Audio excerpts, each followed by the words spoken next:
성령님, 좋은 아침입니다. 이 시간 성령님을 초청합니다. 오늘도 내 안에 오셔서 하나님을 기쁘시게 드릴 것을 소원하게 해주세요. 오늘 말씀을 통해 구체적으로 무엇을 해야 할지를 깨닫게 해주세요. 깨달은 것을 삶 속에서 실천할 수 있도록 도와주세요. 아멘.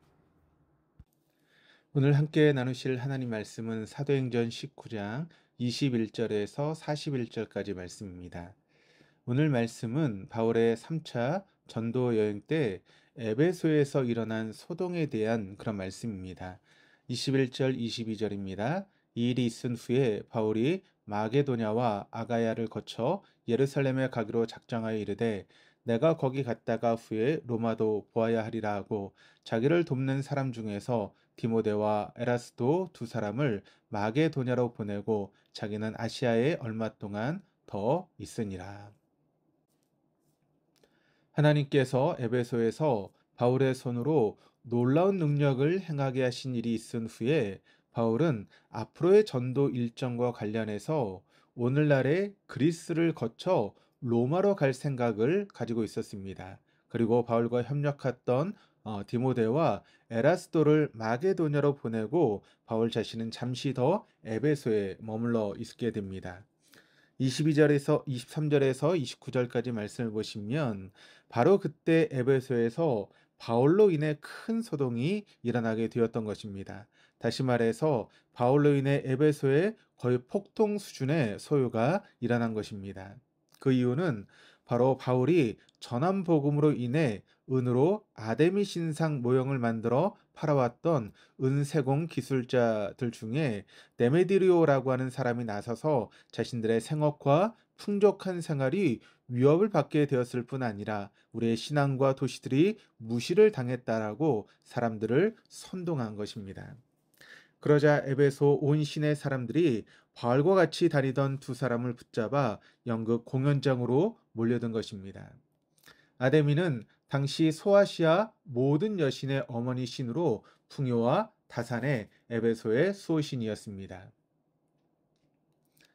사람은 대부분 누구나 자기 이득을 쫓아 살아갑니다. 자신에게 손해가 아닌 이익이 되는 것을 쫓아 처신하고 결정하지요. 예나 지금이나 자기 이익을 계산하지 않고 살아가는 사람은 흔하지 않습니다. 말은 그럴듯하게 할 수 있을지 몰라도 실상 그렇지 않은 것이 대부분입니다. 자기 이익 때문에 말도 다르게 하고 앞뒤가 다르게 살아가는 모습들을 우리가 발견하게 됩니다. 예나 지금이나 돈에서 자유로운 사람은 없습니다. 아예 우리가 노숙자로 살 생각이 아니면 대부분은 돈의 포로가 되어 있습니다. 스스로 의식하던 의식하지 못하던 돈의 지배를 받고 있고 돈의 계산에 빠져 있고 돈의 논리에 매여 있는 것입니다. 모든 게 돈과 연결되어 있습니다.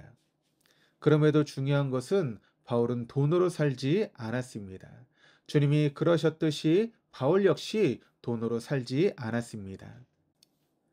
바울은 자기가 저축하고 모아두거나 물려받은 돈으로 전도 여행의 경비를 충당하지 않습니다. 바울은 결코 돈에 의지하여 그 일생을 살지 않았던 것입니다. 오직 다메섹에 가는 길에서 만난 부활의 주님, 생명의 주님 예수 그리스도로 인해서 주님을 생의 목적과 전부로 삼고 주님을 의지하고 주님을 호흡하며 주님의 명령에 따라 살아갔던 것입니다. 그럼에도 바울이 길에서 굶어 죽지 않았습니다. 도리어 주님의 영원한 생명 안에서 영광된 순교의 길을 걸었던 것이 사도 바울입니다. 30절에서 32절까지 말씀을 보시면 바울이 백성 가운데로 들어가고자 하나 제자들이 말리고 또 아시아 관리 중에 바울의 친구된 어떤 이들이 그에게 통지하여 연극장에 들어가지 말라 권하더라. 사람들이 외쳐 어떤 이는 이런 말을 어떤 이는 저런 말을 하니 모인 무리가 분란하여 태반이나 어찌하여 모이는지 알지 못하더라. 그러자 그 소식을 들은 바울이 연극장 안으로 들어가려고 했습니다. 그때 바울의 제자들과 친구들이 바울을 말린 것입니다. 그리고 연극장에 모인 수많은 인파들은 자신들이 왜 그곳에 모였는지도 그 이유도 모른 채 그 자리에 모여 있었던 것입니다. 한마디로 자극적인 선동에 휩쓸려 이유도 모르고 뜻도 모른 채 몰려왔던 것입니다.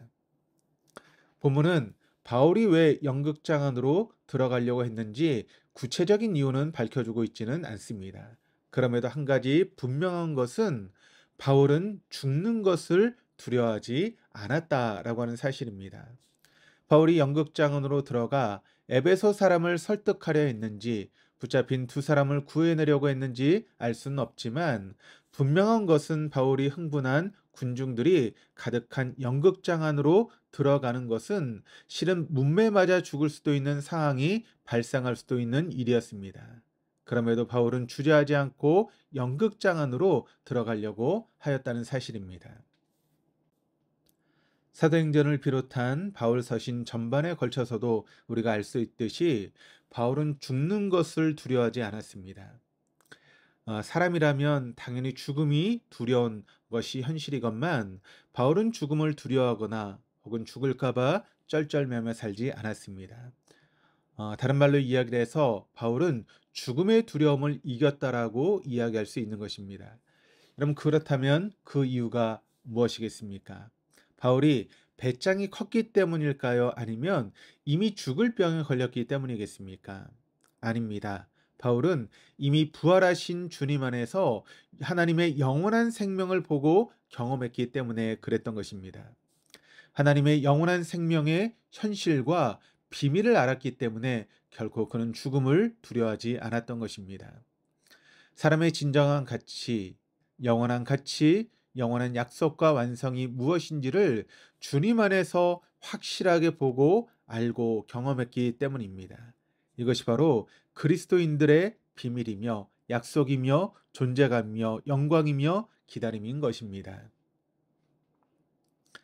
33절에서 41절까지 말씀을 보시면 연극장의 무리들은 2시간이나 소리를 질렀고 가까스로 서기관의 설득으로 흩어지게 되었다라고 이야기를 하고 있습니다. 곧 데메드리오 한 사람의 선동에 의해서 촉발된 소요가 서기관 한 사람에 의해서 진정되었다라고 하는 것입니다. 한 사람의 힘과 의미는 아무리 강조해도 지나침이 없습니다.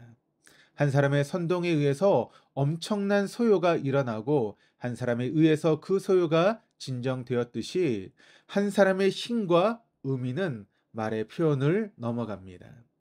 바로 아담 한 사람으로 인해서 죽음이 세상에 들어오고 주님 한 분으로 인해서 하나님의 영원한 생명이 세상에 임했듯이 바울과 사도들 한 사람으로 인해 생명의 복음이 세상으로 퍼져나갔듯이 한 사람의 힘과 의미는 결코 측량할 수 없는 것입니다. 하나님은 우리를 하나님의 그 한 사람으로 부르신 것입니다. 그 누군가를 위해 사람의 진정한 가치와 약속, 인생의 목적과 영광이 무엇인지를 아는 하나님의 그 한 사람으로 저와 여러분들을 부르신 것입니다. 그렇다면 우리가 사는 동안 주 안에서 하나님의 그 한 사람으로 살아갈 수 있는 저 여러분이 되어야 될 줄 믿습니다. 오늘도 우리에게 주신 생명 안에서 하나님의 그 한 사람으로 삶을 살아갈 수 있는 저 여러분 우리 모두가 되어줄 수 있기를 주님의 이름으로 축원합니다. 기도하시겠습니다. 하나님 아버지, 2023년도의 마지막 달 12월 달을 첫날 월상 예배로 주님 앞에 예배를 드립니다. 우리가 생명의 주님 안에서 사람의 진정한 가치와 약속, 인생의 목적과 영광이 무엇인지를 아는 자로서 오늘도 하나님의 그 한 사람으로 살아갈 수 있는 하루가 되어줄 수 있도록 인도하여 주시옵소서. 감사드리며 예수 그리스도 이름으로 기도드립니다. 아멘.